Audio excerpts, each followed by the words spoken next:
Hello दोस्तों, मैं अभिषेक रॉय आपका हार्दिक स्वागत करता हूं हम अपने यूट्यूब चैनल पर। मेरा चल रहा है पॉलिटी, है ना। और पॉलिटी में हम काफी इंटरेस्टेड तरीके से पढ़ रहे हैं, है ना। आज हम पढ़ेंगे संसदीय प्रणाली, है ना, पार्लियामेंट्री सिस्टम। लक्ष्मीकांत का अध्याय 12 में पहुंच चुके हैं, है ना। क्योंकि आपको पता है कि भारत में जो है संसदीय प्रणाली की व्यवस्था है, तो वो हम पढ़ेंगे कि संसदीय प्रणाली क्या है, अध्यक्षीय प्रणाली क्या है, दोनों में अंतर क्या है, दोनों में गुण क्या है और दोनों का दोष क्या है। और भारत सरकार ने, सॉरी, और ये जो संविधान निर्माता जो व्यक्ति हैं, उन्होंने संसदीय प्रणाली को क्यों अपनाया है, अध्यक्षीय प्रणाली को क्यों नहीं अपनाया है। क्लियर है। हम बारी बारी से एक एक चीज पर, है ना, ध्यान से पढ़ेंगे और समझेंगे भी। यहां से समझिए, भारत का संविधान केंद्र और राज्य दोनों में संसदीय स्वरूप की व्यवस्था करता है। क्लियर। जैसा कि अनुच्छेद 74 और 75 में केंद्र में संसदीय व्यवस्था के उपबंध करता है, और 164 और 163, सॉरी 163 और 164 में राज्यों के लिए ये आर्टिकल दिया हुआ है कि केंद्र में जो व्यवस्था का सिस्टम है हमारे संविधान में, आर्टिकल 74 75, और राज्यों में जो संसदीय व्यवस्था है वो है 164 और 163, ये दोनों। अब यहाँ पर समझते हैं, बेसिक बातें समझते हैं कि आखिरकार होता क्या है। कि जो भी आधुनिक लोकतांत्रिक सरकारें हैं, डेमोक्रेटिक सरकारें हैं, जहां चुनाव होती है, चुनाव के द्वारा जो होता है, क्या होती है, सरकारें बनती है, उसकी बात करते हैं। सरकार के कार्यपालिका यानी एग्जीक्यूटिव और विधायिका लेजिस्लेटिव अंगों के मध्य संबंधों की प्रकृति के आधार पर संसदीय और राष्ट्रपति में वर्गीकृत होती है। आनी सिंपल है कि अगर कोई भी सरकार हो तो उसका अगर संसदीय है या राष्ट्रपतीय है, प्रेसिडेंटियल सिस्टम है, उसका कैसे चेक होता है। वो चेक होगा एग्जीक्यूटिव एंड लेजिस्लेटिव के बीच क्या संबंध है, उससे क्लियर होता है। क्लियर। संबंध क्या होना चाहिए, कौन सा संबंध होना चाहिए एग्जीक्यूटिव और लेजिस्लेटिव के बीच, जिसको हम संसदीय प्रणाली बोलेंगे, या कौन सा चीजें होना चाहिए, है ना, एग्जीक्यूटिव और लेजिस्लेटिव के बीच, जिसे हम क्या बोलेंगे, अध्यक्षीय प्रणाली बोलेंगे, या उसी को हम राष्ट्रपति प्रणाली बोलते हैं। तो हम शुरुआत करते हैं संसदीय व्यवस्था से। यहाँ देखिए, सरकार की संसदीय व्यवस्था वह व्यवस्था है जिसमें कार्यपालिका अपनी नीतियों एवं कार्यों के लिए विधायिका के प्रति उत्तरदायी होता है। ठीक है। विधायिका का मतलब क्या होता है, विधान बना, रूल बनाना, कानून बनाना। क्लियर है। और उस कानून का इम्प्लीमेंट करना वो किसका काम है, एग्जीक्यूटिव का काम है। इसी को हम बोलते हैं, है ना, कार्यपालिका। क्लियर है। तो अगर कार्यपालिका जो है विधायिका के प्रति उत्तरदायित्व है, तो हम उसको बोलेंगे पार्लियामेंट्री सिस्टम, या हम इसको बोलेंगे संसदीय व्यवस्था। कोई समस्या नहीं।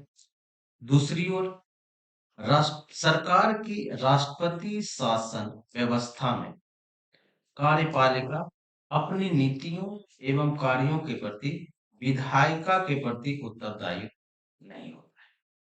क्लियर है। और यह संवैधानिक रूप से अपने कार्यकाल के मामलों में विधायिका से स्वतंत्र होती है। क्लियर है ना। साफ हम कर दिए हैं। क्या साफ हो गया कि अगर आप पार्लियामेंट्री सिस्टम की बात करेंगे तो एग्जीक्यूटिव जो है वो लेजिस्लेटिव के प्रति क्या होता है, उत्तरदायित्व। क्लियर है, पहला पॉइंट। दूसरा पॉइंट क्या है कि अगर एग्जीक्यूटिव और लेजिस्लेटिव में कोई संबंध नहीं है, तो हम उसको बोलेंगे प्रेसिडेंटियल सिस्टम, या उसी को हम बोलते हैं अध्यक्षीय प्रणाली। सिंपल है ना। तो ये बात। इसको थोड़ा सा मिटा लेते हैं,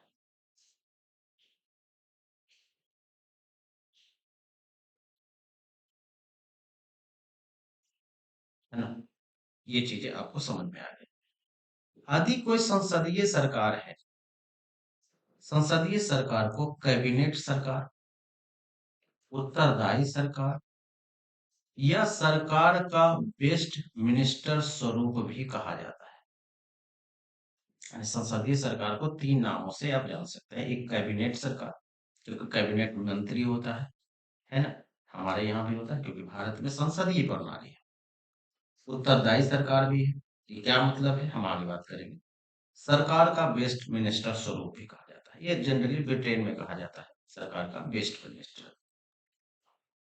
यह जो संसदीय प्रणाली का जो व्यवस्था है, कौन कौन सा देशों में है? ब्रिटेन में, जापान में, कनाडा और भारत आदि में प्रचलित है। और दूसरी ओर जो राष्ट्रपतीय सरकार है, उसको हम बोलते हैं गैर उत्तरदायी, गैर संसदीय या निश्चित कार्यकारी व्यवस्था, यानी इसका कार्यकाल निश्चित होता है भी कहा जाता है। और यह व्यवस्था क्या है? अमेरिका, ब्राजील, रूस और श्रीलंका आदि में प्रचलित है। कहीं कोई दिक्कत नहीं, है ना? ये बात हम कर ली है। अब आगे हम बात करते हैं कि ये जो व्यवस्था है, कि क्योंकि भारत हमारा एक क्या है, कि संसदीय प्रणाली की व्यवस्था करता है। तो संसदीय प्रणाली की क्या विशेषताएं हैं? क्योंकि हम भारत के बारे में ही पढ़ते हैं, तो इस पर हम डिटेल बात करेंगे। संसदीय सरकार की विशेषताएं, पहली विशेषता क्या है? कि पहला विशेषता है नामिक एवं वास्तविक कार्यपालिका। राष्ट्रपति नामिक कार्यपालिका है, यानी नाम मात्र का एग्जीक्यूटिव है, जबकि प्रधानमंत्री वास्तविक कार्यपालिका है। और इस तरह राष्ट्रपति राज्य का मुखिया नाम मात्र का है, नामिक होता है। और जबकि प्रधानमंत्री सरकार का मुखिया होता है। बेसिकली ये है कि राष्ट्रपति जो होता है नाम मात्र का होता है, और प्रधानमंत्री के पास जो होता है वो फुल पावर होता है। क्लियर है? संसदीय प्रणाली में पहली विशेषता यही है कि मेन क्या है, सर्वासर्वी वो प्रधानमंत्री ही है। और इसी के लिए क्या है कि अनुच्छेद 74 प्रधानमंत्री के नेतृत्व में मंत्री परिषद की व्यवस्था करता है, जो राष्ट्रपति को कार्य संपन्न कराने में परामर्श देगी, है ना? और उसके उसके परामर्श को मानने के लिए राष्ट्रपति बात होगा। बेसिकली क्या होता है कि जब सरकार बनती है तो क्या होता है, एक मंत्री परिषद, है ना, जिसको आप बोलते हैं मंत्रिमंडल, मंत्रिमंडल बनता है। और ये मंत्रिमंडल क्या करेगा, ये जो भी कार्य करेगा, है ना, ये मंत्रिमंडल किसको सपोर्ट करेगा कार्य करने के लिए? राष्ट्रपति को, है ना? और राष्ट्रपति क्या करेगा, इसका बात या इसका काम जो है करेगा। यानी इसीलिए बोलता है कि राष्ट्रपति का जो कार्यकाल है मंत्री परिषद के इच्छा के अनुसार या परामर्श के अनुसार काम करेगा। और इस ये जो परामर्श जो मंत्री परिषद देता है, ऐसा नहीं है कि परामर्श का मतलब है कि बात मान भी सकते हैं, नहीं भी मान सकते, नहीं, राष्ट्रपति के लिए बाध्य होगा, यहाँ के लिए। और मंत्री परिषद का हेड कौन होता है? प्रधानमंत्री, है ना? यानी प्रधानमंत्री अगर कोई काम राष्ट्रपति को कहता है तो उसे करना होता है। क्लियर है? और ये संविधान में लिखा हुआ है, ऐसा नहीं है कि नहीं लिखा हुआ है। दूसरा बात, बहुमत प्राप्त दल का शासन होता है। संसदीय प्रणाली में दूसरा मतलब क्या है कि जिस राजनीतिक दल को लोकसभा में बहुमत में सीटें प्राप्त होती है, वह सरकार बनाती है। और उस दल के नेता को राष्ट्रपति द्वारा प्रधानमंत्री नियुक्त किया जाता है। जो भी दल जो भी दल को बहुमत मिला है, जैसे भारत के सेंस में अगर बात करेंगे, अगर बीजेपी को बहुमत मिला है, तो अगर लोकसभा की बात करते हैं तो लोकसभा में 545 सीटें हैं।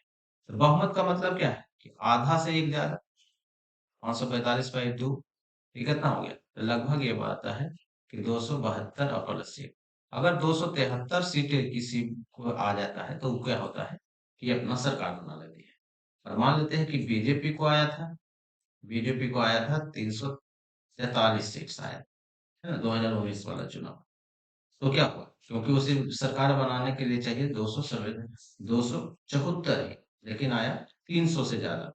तो क्या होता है कि जब बीजेपी की सरकार बनी तो बीजेपी का जो मुखिया होगा, जो मेन आदमी होगा, उसी को प्रधानमंत्री बनाया जाता है ना? वो चीजें हैं। उसको कौन अपॉइंट करता है, नियुक्त करता है?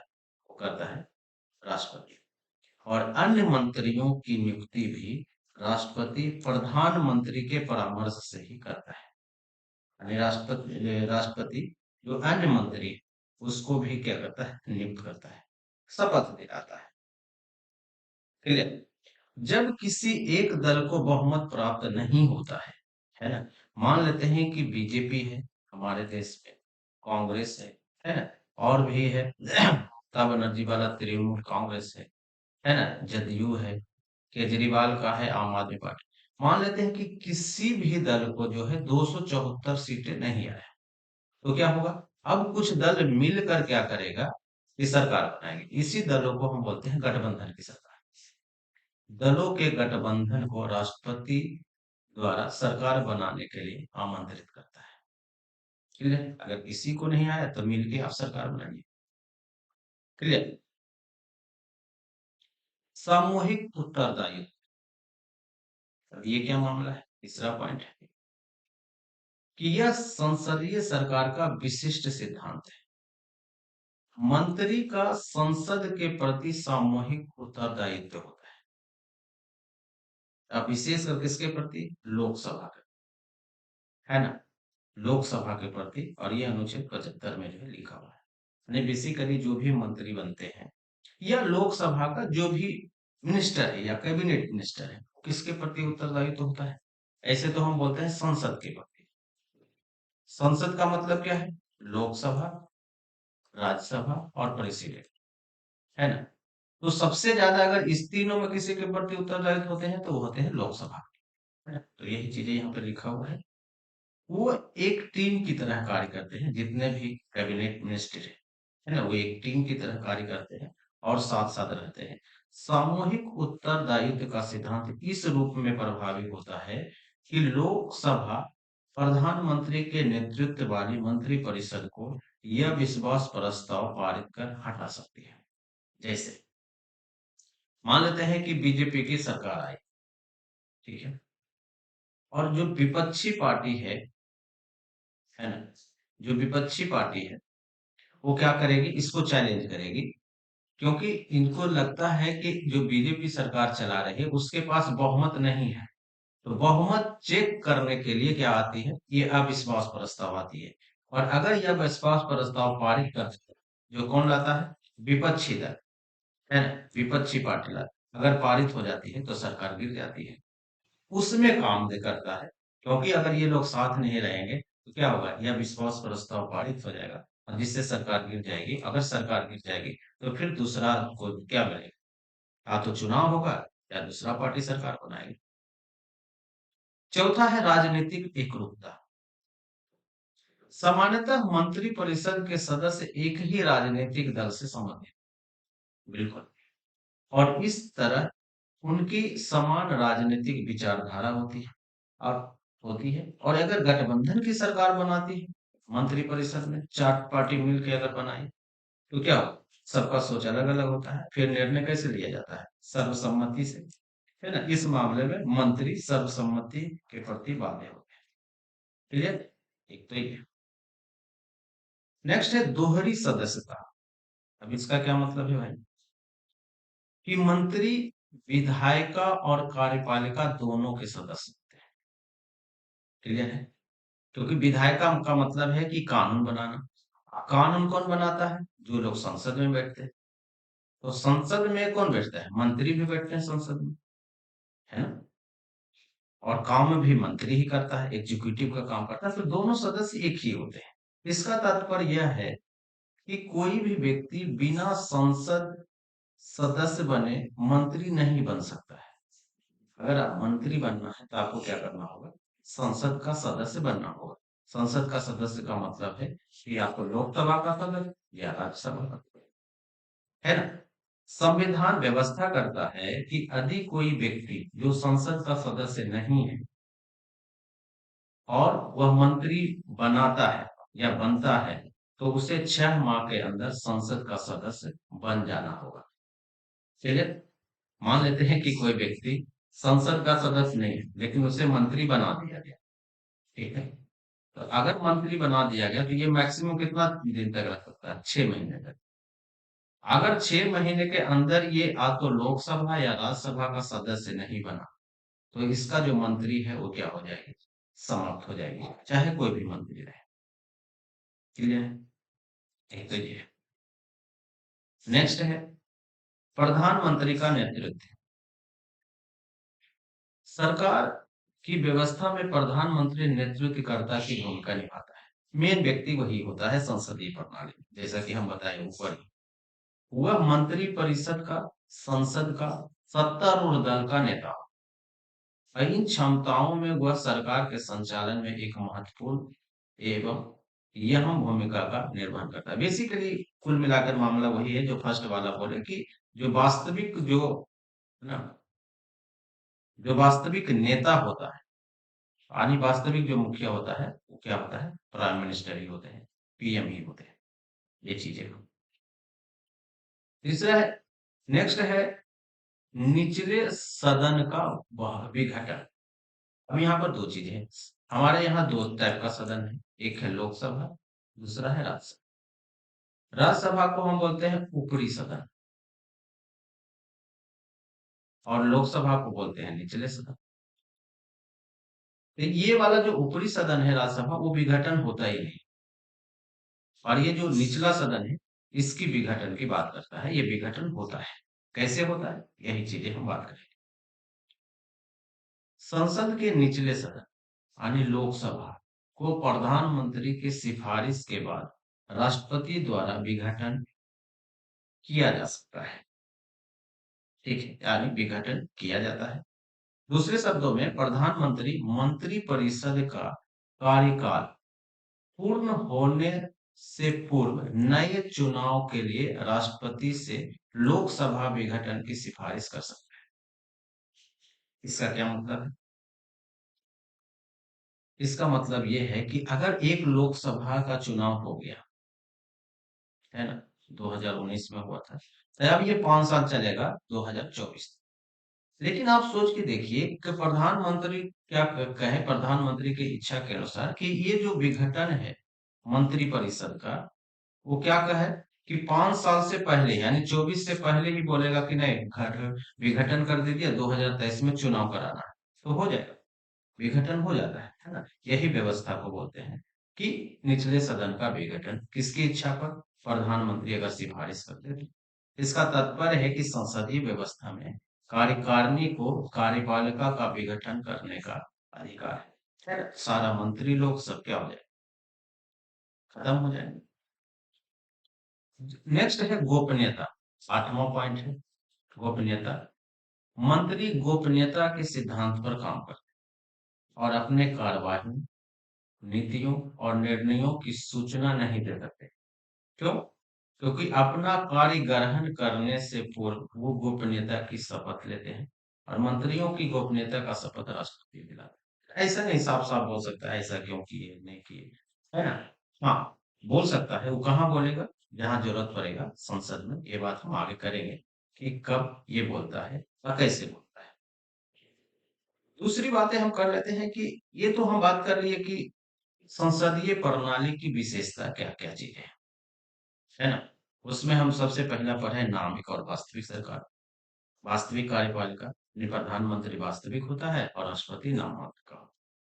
बहुमत दल का शासन, जिस दल को ज्यादा बहुमत मिलेगा वो सरकार बनाएगी, है ना। सामूहिक उत्तरदायित्व यानी जो लोग मंत्री बनेंगे वो किसके प्रति उत्तरदायित्व रहेंगे? किसके प्रति?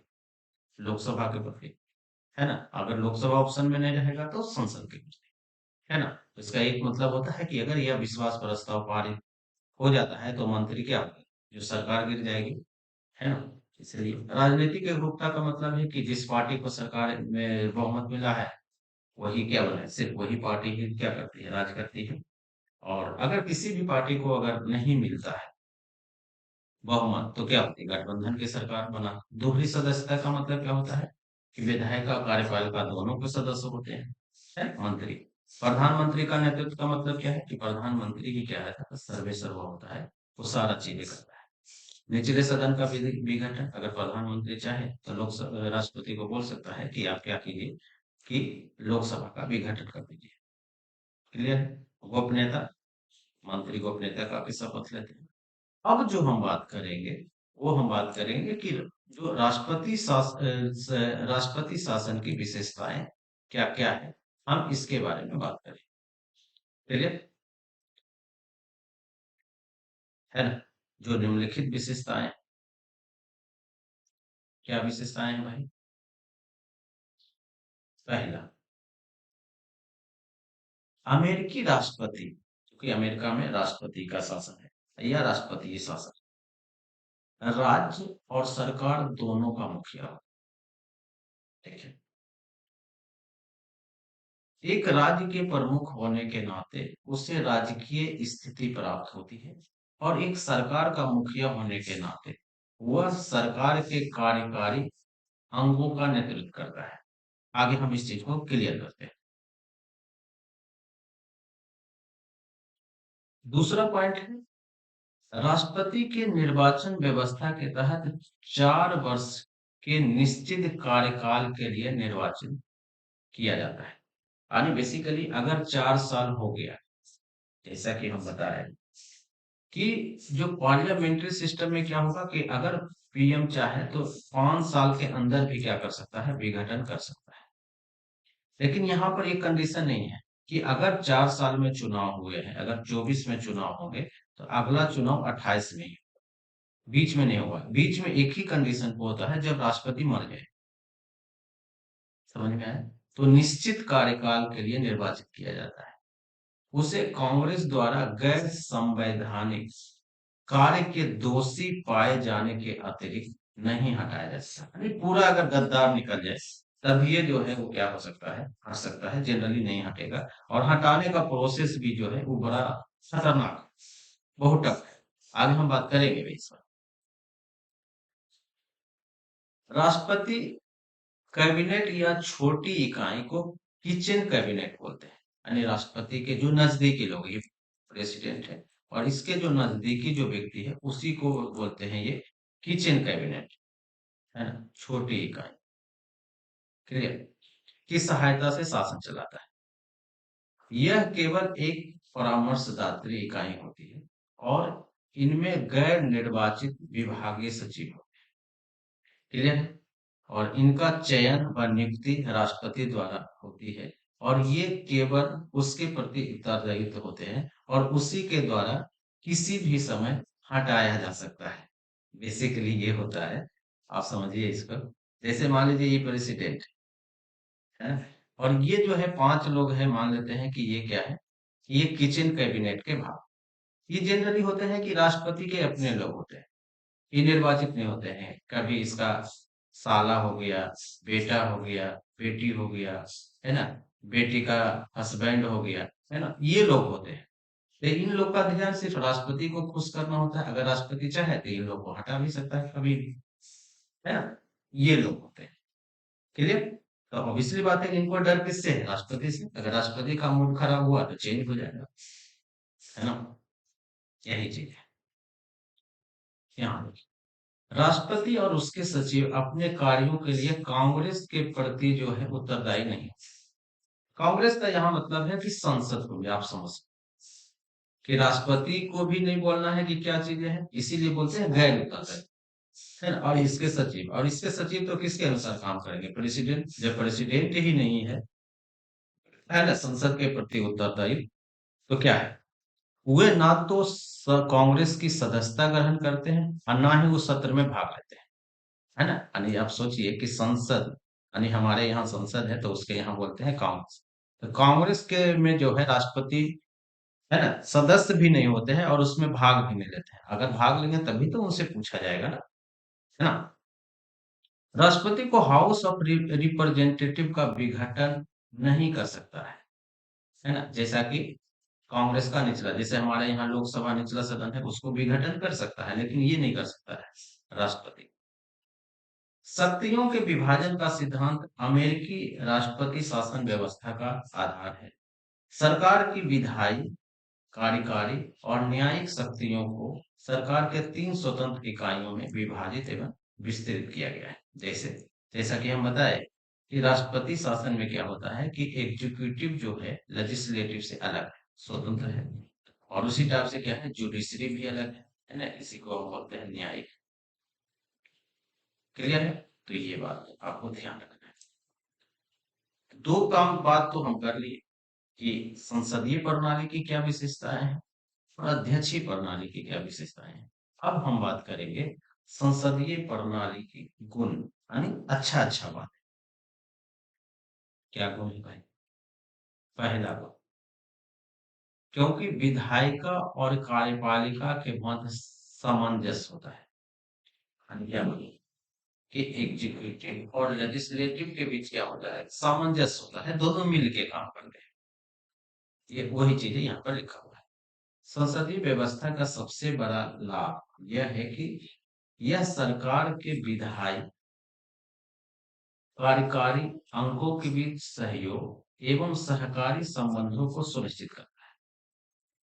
कार्यपालिका विधायिका का अंग है लिए और दोनों अपने कार्यों में स्वतंत्र है, परिणाम स्वरूप इन दोनों अंगों के बीच विवाद का अवसर बहुत कम होता है। बेसिकली बहुत सारा लोग क्या है कि जो लोग मंत्री है, मंत्री का मतलब है कि विधायिका है, विधायिका में ये भी भाग लेते हैं क्योंकि लोकसभा में जब कानून बनता है तो यही लोग भाग लेते हैं और यही लोग बाहर उसको इम्प्लीमेंट भी करते हैं, तो वो फिर एग्जीक्यूटिव का भी काम करते हैं, है ना। दोनों में विवाद कैसे होगा, दोनों तो एक ही व्यक्ति है।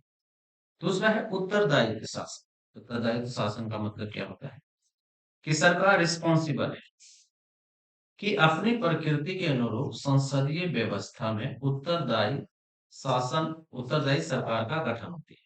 मंत्री अपने मूल एवं कार्याधिकार कार्यों के लिए संसद के प्रति उत्तरदायी है ना, मतलब उससे पूछा जाता है कि आपको जो काम किया गया है उसका कहाँ तक बढ़ा है, यानी क्या मामला है उसका बताइए। कहाँ बताना है? संसद में बताना है। कैसे बताना है? संसद मंत्रियों के विभिन्न तरीके हैं, जैसे प्रश्नकाल के दौरान, जैसे अभी बजट सत्र चल रहा है तो पूछा जाएगा, चर्चा होगी, स्थगन प्रस्ताव होता है। स्थगन प्रस्ताव का मतलब होता है कि वो प्रस्ताव जो ज्यादा जरूरी है, इमरजेंसी है, तो उसी को हम बोलते हैं कि मेन प्रस्ताव को हटाकर जो होता है कि, है ना, जो सॉरी जो रेगुलर जो डिस्कशन हो सकता है उसको हटाकर क्या होता है कि जो इमरजेंसी प्रस्ताव लाया जाए उसी को हम स्थगन प्रस्ताव बोलते हैं, या अविश्वास प्रस्ताव आदि के माध्यम से नियंत्रण रखती है। क्लियर? दूसरा है निरंकुशता का प्रतिषेध, यानी लोग निरंकुश नहीं हो सकते हैं। निरंकुश का मतलब भ्रष्ट है, आप समझिए।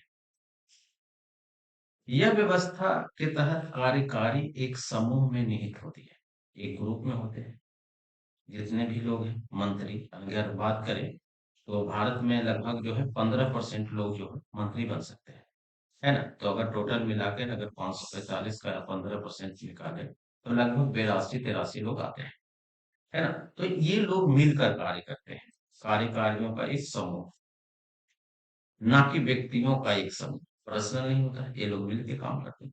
यह प्राधिकृत व्यवस्था कार्यपालिका को निरंकुश प्रकृति पर रोक लगाती है ना। यानी लोग एक अगर अकेले काम करेगा तो क्या होगा, तो भ्रष्टाचार। लेकिन अगर आपको क्या होता है कलेक्टिव वे में काम करना है ना, तो क्या हो सकता है कि निरंकुश कम होगा व्यक्ति, अर्थात कार्यकारिणी संसद के प्रति उत्तरदायी भी होता है ना? संसद में आपको जवाब भी देना है और उसे यह विश्वास प्रस्ताव के माध्यम से हटाया भी जा सकता है अगर सही से नहीं काम किया, या सरकार अगर क्या होता है कि गलत गलत तरीके से काम कर रही है तो उसे यह विश्वास प्रस्ताव द्वारा हटाया भी जा सकता है। वैकल्पिक सरकार की भी व्यवस्था है। वैकल्पिक सरकार का मतलब क्या है कि अगर सत्ता दल बहुमत खो दे, ठीक है, अगर मान लेते हैं अभी बीजेपी की गवर्नमेंट है, अपना बहुमत खो देते हैं, तो मुख्य विपक्षी दल अभी कौन है, कांग्रेस, को सरकार बनाने के लिए आमंत्रित कर सकता है। इसका तात्पर्य यह है कि नए चुनाव के बिना वैकल्पिक सरकार का गठन हो सकता है। क्लियर है? यहाँ तक कोई दिक्कत नहीं है। तो उसी को बोलते हैं कि वैकल्पिक व्यवस्था किया गया है। और एक है व्यापक प्रतिनिधित्व। व्यापक का मतलब क्या है कि संसदीय व्यवस्था में कार्यपालिका लोगों के समूह से गठित होती है ना? उदाहरण के लिए मंत्री लोगों का प्रतिनिधि करते हैं। जैसे जो मंत्री जीता या जो संसद जीते हैं, वो संसद क्या करेगी? कि मान लेते हैं कि हमारे यहाँ क्या है कि अस्थामा लोकसभा है ना? तो अस्थामा लोकसभा में एक लोग जीत के आए, और ये जीत के आए तो ये क्या करेंगे मंत्री? ये हम लोग का प्रतिनिधित्व करेंगे, है ना? यानी हम लोग का मुद्दा उठाए। क्लियर? तो उसी को हम बोलते हैं व्यापक प्रतिनिधि। तो यह इस प्रकार यह संभव है कि सरकार के सभी वर्गों का मतलब है सभी वर्ग के लोग हों या सभी क्षेत्रों, है ना? अलग अलग क्षेत्र से अलग अलग नेता चुन के जाते हैं। प्रधानमंत्री मंत्रियों का चयन करते समय इस बात का ध्यान रखता है कि सभी जो लोग हैं वहां पर आए, ताकि क्या है कि पूरा देश का जो है वो रिप्रेजेंटेटिव जो है संसद में बैठे और अपना अपना जो मुद्दा है वो बताए। ये तो अच्छी अच्छी चीज होगी। संसदीय व्यवस्था के दोष क्या है? ये थोड़ा सा महत्वपूर्ण है। दोष क्या है? दोष वही सारी चीजें हैं कि एक ये अस्थिर सरकार। ये अस्थिर सरकार का मतलब क्या है? जैसा कि हम बताए कि मान लेते हैं कि कुछ पार्टी मिलकर सरकार बनाती है, और ये पार्टी कभी भी निकल सकती है। बाहर निकल गई, या जैसे ही बाहर निकले तो क्या होगा? सरकार गिर गई। और जब सरकार गिर जाएगी तब क्या होगा? फिर दूसरी सरकार बनेगी। तो एक डर रहता है जब सरकार बनती है कि कभी भी सरकार गिर सकती है। तो जब कभी भी सरकार गिर सकती है तो उसको हम स्टेबल कैसे बोलते हैं? उसको हम अनस्टेबल बोलते हैं। अनस्टेबल गवर्नमेंट, वही चीज है, एक दोष है इसमें। संसदीय व्यवस्था जो है अस्थाई सरकार की व्यवस्था नहीं करता है। इसकी कोई गारंटी नहीं है कि कोई सरकार अपना कार्यकाल पूरा करेगी। ठीक है? मंत्री बहुमत की दया पर इस बात के लिए निर्भर होते हैं कि वो अपने कार्यकाल को नियमित रख सके, है ना? कोई जरूरी नहीं है, अगर प्रधानमंत्री जब चाहे वो कर सकता है। एक यह विश्वास प्रस्ताव या राजनीतिक दल का परिवर्तन, ठीक है? अगर कोई बहुमत की गवर्नमेंट है, अगर यह विश्वास प्रस्ताव आ जाता है तो क्या होता है? सरकार गिर जाएगी अगर पास हो जाती है तो। या मान लेते हैं गठबंधन की सरकार है, तो बहुत सारा पार्टियां, मान लेते हैं चार चार पार्टी मिलकर सरकार पर चला रही है, उसमें से दो पार्टियां निकल गई या एक पार्टियां निकल गई, तो क्या होगी? सरकार गिर जाएगी, है ना? राजनीतिक दल में परिवर्तन या बहुदलीय गठन सरकार को अस्थिर या स्थिर कर सकती है। यही चीज है, एग्जाम्पल भी दिया है, मोरारजी देसाई के टाइम में भी यही हुआ, गठबंधन की सरकार बने और कुछ दिन में ही सरकार गिर गई, है ना? चरण सिंह, बीपी सिंह, चंद्रशेखर देवगौड़ा, है ना? और आईजी गुजराल की नेतृत्व वाली सरकार। ये ऐसा माना जाता है कि 1990 और 91 के बीच जो है ना, लगभग 5 से 6 साल में 7 से 8 प्रधानमंत्री बने, है ना? तो ये काम क्या करेंगे? अपना सरकार बचाने के लिए ही काम करते हैं, तो वो भी एक जो है वो दिक्कत होता है। वही बात है यहाँ पर लिखा हुआ है कि नीतियों की निश्चितता का अभाव संसदीय व्यवस्था में होता है। दीर्घकालिक नीतियां लागू नहीं होती क्योंकि सरकार के कार्यकाल अनिश्चितता बनी रहती है, क्योंकि सरकार को पता ही नहीं कि हम कितना दिन में रहें। तो बड़ा क्यों लाएगा नीति, है ना? वो ऐसा नीति लाएगा जो शॉर्ट टर्म में पूरा हो सकता है, ताकि सरकार बता सके कि हमने ये काम किया, है ना? तो उसी चीज है, सत्तारूढ़ दल में परिवर्तन से सरकार की नीतियां बदलती है। अगर सरकार बदलेगी क्या होगा? नीतियां बदल जाएगी। उदाहरण के लिए 1977 में मोरारजी देसाई के नेतृत्व वाली सरकार ने पूर्व की कांग्रेस की सरकार की नीतियों को पलट दिया, है ना? और फिर कांग्रेस की सरकार आई 1980 में, फिर वो जो जनता दल, जो मोरारजी देसाई वाला सरकार जो नीतियां बनाई थी उसको पलट दिया। तो ऐसा ही होता है। दूसरा है कि मंत्रिमंडल की निरंकुशता। अब ये क्या मामला है? मंत्रिमंडल निरंकुश हो सकता है जैसे कि जब सत्तारूढ़ पार्टी संसद में पूर्ण बहुमत प्राप्त, जैसा कि हम बताए कि संसद में अभी जो भारत में है 200 अगर 74 लोग अगर ले आते हैं कोई पार्टी तो सरकार बना लेती है, और बहुमत से, पूर्ण बहुमत की सरकार इसी को बोलते हैं। और फिर जब ये पूर्ण बहुमत की सरकार आती है तो किसी को सुनता ही नहीं, क्योंकि डर ही नहीं है कि कोई भागेगा कुछ होगा, है ना? इसी को हम बोलते हैं कि ये तानाशाही होता है। अभी जो है बीजेपी के गवर्नमेंट में ये चीजें देखने के लिए मिलता है ना? वही चीजें यहाँ पर लिखा हुआ है। जो मन हुआ वो किया, कैबिनेट निरंकुश हो जाती है, वह लगभग या सीमित शक्तियों की तरह कार्य करने लगता है। ठीक है? इसलिए एक व्यक्ति है, एच जे लास्की कहते हैं कि संसदीय व्यवस्था कार्यकारिणी को तानाशाह के अवसर उपलब्ध कराती है ना? तो ये हो सकता है, ऐसा नहीं है कि नहीं हो सकता है। नेक्स्ट है शक्ति के पृथक्करण का विरुद्ध है।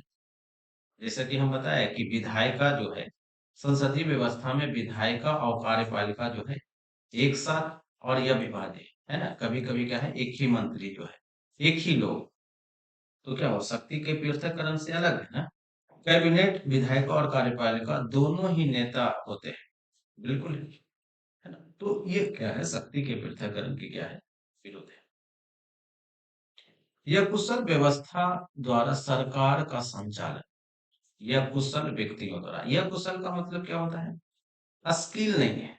यानी जो आप मंत्री बनाए हैं, मान लेते हैं कि रेलवे मिनिस्टर बना दिए और रेलवे के बारे में जानकारी ही नहीं, है ना? क्योंकि सरकार की या प्रधानमंत्री की इच्छा के अनुसार बनाया जाता है। तो अगर जानकारी नहीं है तो दिक्कत तो आएगी। वही चीजें है कि संसदीय व्यवस्था प्रशासनिक कुशलता से परिचित नहीं होती है, क्योंकि मंत्री अपने क्षेत्र में निपुण नहीं होते, अच्छे नहीं होते हैं। मंत्रियों के चयन में प्रधानमंत्री के पास सीमित विकल्प होते हैं। उसकी पसंद संसद सदस्यों तक प्रतिबंधित होती है, बाह्य प्रतिभा तक विस्तारित नहीं, है ना? बेसिकली ये होता है कि संसद जो प्रधानमंत्री के पास भी ऑप्शन नहीं होता है। तो मान लेके कि इतना में से इतना लोग जो है वो जीत के आया है, तो इसी में से किसी एक को बनाएगा, है ना? किसी एक को भी मंत्री बनाएगा, चाहे कोई भी मंत्री। अब ये सब में जो है बहुत सारा लोग नालायक ही है, बहुत सारा पर क्रिमिनल केसेस चलता है ना? क्रिमिनल लोग हैं, तो क्या होगा कि सरकार को क्या होती है, दिक्कत आती है ना? सरकार इस पर बाहर नहीं सोचती। क्लियर है, ये चीज है। तो ये जो सारी व्यवस्था है, हम इस पर बात कर लिए। अब दो तीन बातें और करना है कि इतना हम बात कर लिए कि संसदीय प्रणाली के गुण क्या है, दोष क्या है, अध्यक्षीय प्रणाली क्या है ना? ये सारी बातें हम कर ली। अब हम पढ़ते हैं कि संसदीय व्यवस्था को स्वीकार करने का कारण क्या है, यानी संविधान निर्माता जो हमारे हैं, वो क्यों जो है संविधान को जो है, जो पार्लियामेंट्री सिस्टम को अपनाया। नहीं, अच्छा बुरा तो अब आप भी बोल सकते हैं कि अच्छा क्या चीज है, बुरा चीजें क्या है, वो चीजें उसके बारे में हमें पढ़ना है। एक है व्यवस्था की निकटता। व्यवस्था की निकटता का मतलब ये है, क्योंकि संविधान निर्माता ने ब्रिटिश संसदीय व्यवस्था को इसलिए अपनाया है कि यह भारत में ब्रिटिश शासन से ही यहाँ अस्तित्व में थी, यानी जब से ब्रिटिश शासन चल रहा है तब से ही था, है ना? तो हम लोग क्यों चेंज करें, ये ठीक ही है, तो इसी को हम क्यों ना क्या करें, यूज कर लें। तो बेसिकली यही मतलब है, क्योंकि हमें पहले से अनुभव प्राप्त था, इसलिए हम क्या किए, इसी को अपना लिए, है ना? ये चीजें और ये बातें जो है, क्योंकि यहाँ पर क्लियर लिखा हुआ है कि संसदीय प्रणाली और राष्ट्रपति प्रणाली में जो है वो तुलना किया हुआ है। विशेषता क्या है, दोहरी कार्यकारिणी है। ये इसमें क्या है, एकल कार्यकारिणी, बहुमत दल के शासन, है ना? राष्ट्रपति और विधायिका के पृथक रूप में निश्चित अवधि के लिए निर्वाचन होता है। सामूहिक उत्तरदायित्व है, ये है उत्तरदायित्व का अभाव। ये सारी बातें हम पढ़ लिए हैं। राजनीतिक एकरूपता है ना? ये सारा चीजें आप जो है ध्यान से स्क्रीन पॉज करके आप देख लीजिएगा, नोट्स भी बना लीजिएगा। ये सारे बातें जो वो हम कर चुके हैं। ठीक है। दूसरा चीज है, उत्तरदायित्व को अधिक वरीयता दिया गया है ना? दूसरा कारण क्या है अपनाने का, उत्तरदायित्व कि जो पार्लियामेंट्री सिस्टम है, वो क्या बोलते हैं कि एक उत्तरदायित्व है। उत्तरदायित्व किसके प्रति है, लोकसभा के प्रति है ना? संसद के प्रति है। क्लियर। लेकिन जो पार्लियामेंट्री सिस्टम है, सॉरी, जो राष्ट्रपतीय सिस्टम है यानी प्रेसिडेंशियल जो लॉ है, वो क्या है, गैर उत्तरदायित्व है। न संसद के, न कांग्रेस के प्रति, न वहां के राज्य के प्रति, किसी के प्रति नहीं है। तो ये भी एक कारण है कि यहाँ पर इसको अपनाया गया था, है ना? ये डॉक्टर भीमराव अंबेडकर ने यही चीज की इशारा दी है ना? अस्थाई और उत्तरदायित्व के बारे में। क्लियर है? सेम बात है, वही सारा चीजें यहाँ पर लिखा। विधायिका और कार्यपालिका के टकराव के रोकने का आवश्यकता है। जैसा कि हम बताए कि जो पार्लियामेंट्री सिस्टम है उसमें क्या है कि जो एग्जीक्यूटिव जो है और जो लेजिस्लेटिव है दोनों में सह संबंध है, या दोनों एक ही व्यक्ति होते हैं, निकट है दोनों। हाँ? और जो प्रेसिडेंट सिस्टम है वो एग्जीक्यूटिव और लेजिस्लेटिव में कोई संबंध नहीं है ना? तो जब संबंध नहीं होगा तो क्या होगा, एग्जीक्यूटिव अलग काम करेगा, लेजिस्लेटिव अलग काम करेगा, दोनों में टकराव होते रहेगा। बहुत बार क्या होता है कि एग्जीक्यूटिव को पैसे की जरूरत है, राष्ट्रपति को पैसे की जरूरत है, लेकिन लेजिस्लेटिव वो पास ही नहीं कर रहा है अभी। अमेरिका में कभी कभी ऐसा देखा जाता है। तो वो टकराव को रोकने के लिए जो है हमारे यहाँ क्या है, पार्लियामेंट्री सिस्टम लाया गया है। भारतीय समाज की प्रकृति भी देख लेते हैं।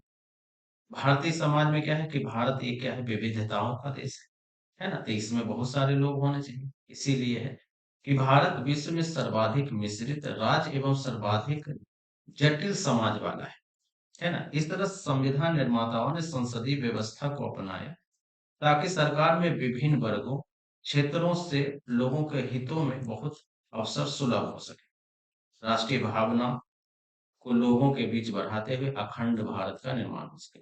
बेसिकली यहाँ पर एक ही मतलब था कि बहुत सारे लोग जो है ये आए, अलग अलग कोने से आए, है ना? ताकि हमारा जो विविधता है वो बनी रहे। क्लियर है? ये चीज है। अब यहाँ पर समझना है कि क्या भारतीय एवं ब्रिटिश मॉडल में विभेद है, अंतर है। यानी ऐसा कि हम बताते हैं कि जो संसदीय व्यवस्था है, बोला जाता है कि हम ब्रिटिश से लिए हैं, ब्रिटेन से लिए हैं। तो क्या ब्रिटेन से जैसा सेम ब्रिटेन में है सेम वैसा ही उठाए? तो इस जवाब है नहीं, नहीं उठाए। क्या अंतर है, हम इसी पर बात करते हैं। यही चीज है। अद्यपि कभी भी ब्रिटिश पद्धति का नकल नहीं रही है। जैसा जैसा यहाँ पर देखिए, ब्रिटिश राजशाही के स्थान पर भारत में गणतंत्र पद्धति है। यानी ब्रिटेन में क्या होता है कि भारत में राज्य का मुखिया क्या है, राष्ट्रपति होता है और ये निर्वाचित होता है। ब्रिटेन में कौन सा है, उसी को हम गणतंत्र बोलते हैं। जब आपको जो सबसे बड़े लोग हैं उसको अगर हम निर्वाचित बोलते हैं, निर्वाचन करते हैं, चुनाव द्वारा चुनते हैं, तो उसी को हम गणतंत्र बोलते हैं। भारत में ऐसा होता है, राष्ट्रपति का चुनाव होता है। लेकिन ब्रिटेन में क्या होता है, ब्रिटेन में राज्य का मुखिया जो होता है वो महारानी होती है ना? राजा महारानी क्या उसी का बाल बच्चे हैं, होते हैं, अनुवांशिक होते हैं। तो ये अंतर है, पहला अंतर। दूसरा अंतर क्या है, ब्रिटिश व्यवस्था संसद की संप्रभुता के सिद्धांत पर आधारित है। अब यहाँ पर देखिए, संसद की संप्रभुता यानी संसद ही सर्वोपरि है। यहाँ की बोला जाता है कि ब्रिटिश की जो संसद है वो लड़का को लड़की बना सकती है, गर्ल्स को बॉयज बना सकती है, बना नहीं सकती है, सिर्फ सॉरी, कि सिर्फ क्या कर सकती है कि बॉयज को गर्ल्स नहीं बना सकती है, बाकी सब चीज कर सकती है। क्यों? क्योंकि संसद की संप्रभुता है, संसद सबसे ऊपर है। लेकिन भारत में किसका व्यवस्था है, भारत में संविधान की व्यवस्था है, संविधान सबसे ऊपर है। यहाँ पर वही चीज है, भारत में संसद सर्वोच्च नहीं है और शक्तियों पर प्रतिबंध भी है, क्योंकि यह एक लिखित संविधान, संघीय व्यवस्था, न्यायिक समीक्षा और मूल अधिकार है। बेसिकली ये सब मामला कहाँ लिखा हुआ है, कॉन्स्टिट्यूशन में लिखा हुआ है, भारत के संविधान में लिखा हुआ है। तो भारत में संविधान सबसे ऊपर है। नेक्स्ट है, ब्रिटेन के प्रधानमंत्री को संसद के निचले सदन यानी house of common, Pradhan Britain में क्या है कि दो टाइप का है, एक को बोलते हैं हाउस ऑफ कॉमन और एक होते हैं house of Lord. House of Lord को ये बोलते हैं जैसे हमारे यहाँ राज्यसभा होते हैं उसी टाइप से, और हाउस ऑफ कॉमन का मतलब है कि लोकसभा, जो हमारे यहाँ लोकसभा होते हैं उसी के जैसा, है ना? तो ये लोग तो बोलता है कि प्रधानमंत्री को, ब्रिटेन में प्रधानमंत्री को किसका होना चाहिए, हाउस ऑफ कॉमन। लेकिन भारत में ऐसा नहीं है, भारत के प्रधानमंत्री किसी भी सदन का हो सकता है, चाहे लोकसभा का हो या राज्यसभा के, दोनों में से किसी एक का मेंबर होना चाहिए। क्लियर है? ये चीज है। चौथा है समानता है, ब्रिटेन में संसद सदस्य बतौर मंत्री नियुक्त किए जाते हैं, है ना? डायरेक्ट मंत्री नियुक्त किए जाते हैं। यानी संसद सदस्य यानी जो लोकसभा में जीत कर आए हैं, है ना? वही लोग क्या बनेंगे? मंत्री बनेंगे या कुछ बनेंगे। लेकिन भारत में क्या है कि कोई भी बन सकता है ना? जो संसद सदस्य ना भी हो, है ना? वही चीज़ें हम यहाँ पर क्लियर करते हैं। भारत में जो व्यक्ति संसद सदस्य नहीं भी है, उसे अधिकतम 6 माह तक की अवधि के लिए बतौर मंत्री नियुक्त किया जा सकता है।